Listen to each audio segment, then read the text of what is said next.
Adanya penggerebekan ex-anggota Dewan Okus inisial JA Samo MZ pada Senin lalu di salah sikok kosan di Kelurahan Pakjo, Kapolrestabes Palembang atau keduanya masih diamankan di Mapolrestabes Palembang.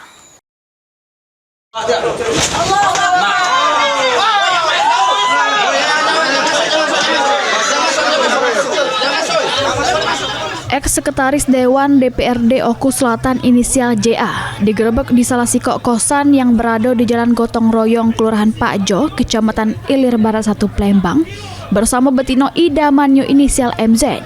Ini keduanya masih diamankan di Mapolrestabes Palembang.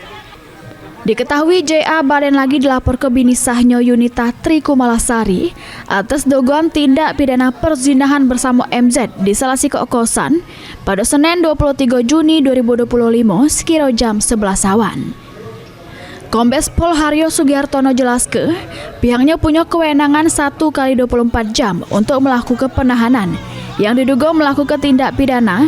Ditambah ke Kombes Pol Haryo Sugihartono, laporan yang dilayangkan ke korban tersebut sudah diterima pihaknya terus bakal ditindaklanjuti. Pihaknya bakal melakukan analisa terlebih dahulu untuk nyimpul keaduan tersebut termaksud tindak pidana atau tidak.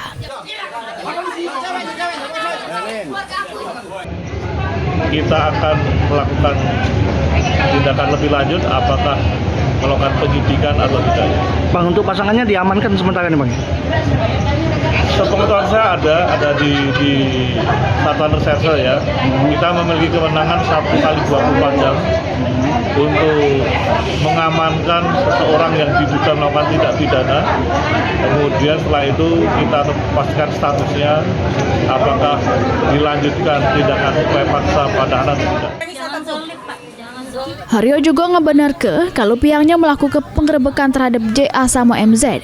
Dirinya nyebut upaya tersebut turut dihadiri oleh pelapor Yunita. Suryadi, PAL TV.